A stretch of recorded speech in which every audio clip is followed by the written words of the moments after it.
ಹೆಸರು ಶಿವಲಿಂಗಪ್ಪ ಅಂತ. ನಾನು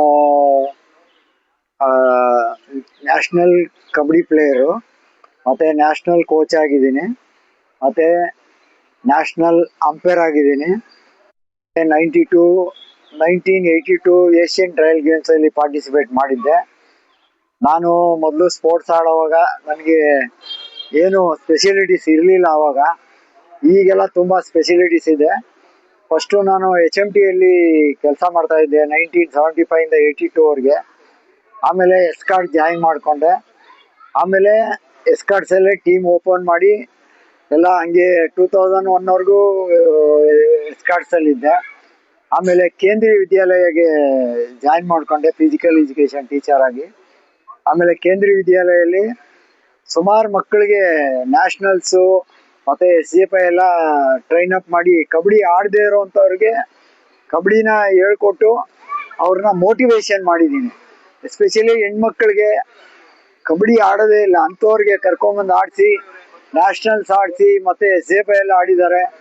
ಮತ್ತು ಅವ್ರಿಗೆ ಒಂದು ಒಳ್ಳೆ ಸಂದೇಶನ ಕೊಟ್ಟಿದ್ದೀನಿ. ಅವ್ರ ಪೇರೆಂಟ್ಸ್ ಎಲ್ಲ ಭಾಳ ಖುಷಿಯಾಗಿದ್ದಾರೆ.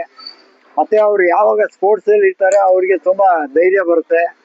ಆ ಹೆಣ್ಮಕ್ಳಿಗೆ ಎಸ್ಪೆಷಲಿ ಸ್ಪೋರ್ಟ್ಸಲ್ಲಿ ಇದ್ದರೆ ಧೈರ್ಯ ಬರುತ್ತೆ, ಅವ್ರು ಯಾವುದಕ್ಕೂ ಭಯ ಪಡಲ್ಲ. ಅದೇ ಥರನೇ ಮಕ್ಕಳಿಗೆ ಕೋಚಿಂಗ್ ಮಾಡ್ತಾಯಿದ್ದೆ ನಾನು ಸ್ಕೂಲಲ್ಲೂ. 20 ಜನಕ್ಕೆ ತೊಗೊಂಡ್ರೆ 40-50 ಮೆಂಬರ್ ಎಲ್ಲ ಬಂದ್ಬಿಡ್ತಾಯಿದ್ರು ಅಟ್ ಎ ಟೈಮು. ಅವರೆಲ್ಲರೂ ಕೋಚ್ ಮಾಡ್ತಾಯಿದ್ದೆ ಅಟ್ ಎ ಟೈಮು.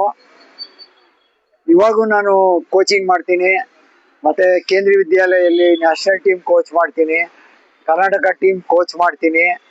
ಮತ್ತು ನಾವೆಲ್ಲ ತುಂಬ ಕಷ್ಟದಿಂದ ಬಂದಿರೋದು.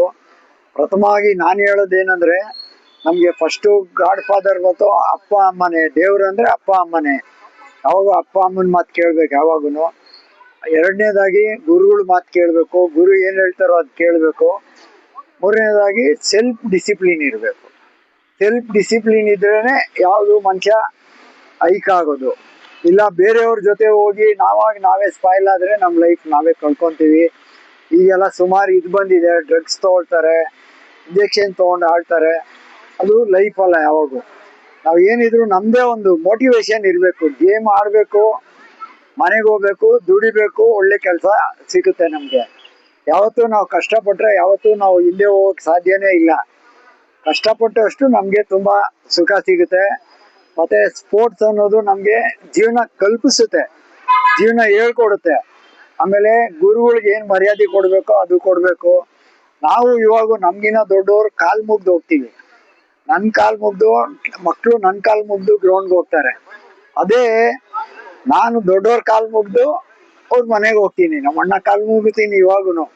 ಯಾಕಂದರೆ ಅಣ್ಣನೇ ಅಪ್ಪ ಅಮ್ಮ ಥರ. ಯಾವಾಗ ದೊಡ್ಡವ್ರು ರೆಸ್ಪೆಕ್ಟ್ ಕೊಡ್ತೀವಿ ಅದು ಯಾವಾಗೂ ಲಾಂಗ್ ಟರ್ಮ್ ಇರುತ್ತೆ.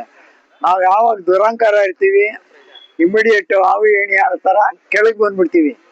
ಇದು ಒಂದು ಸಂದೇಶ ಕೊಡುವಂಥದ್ದು.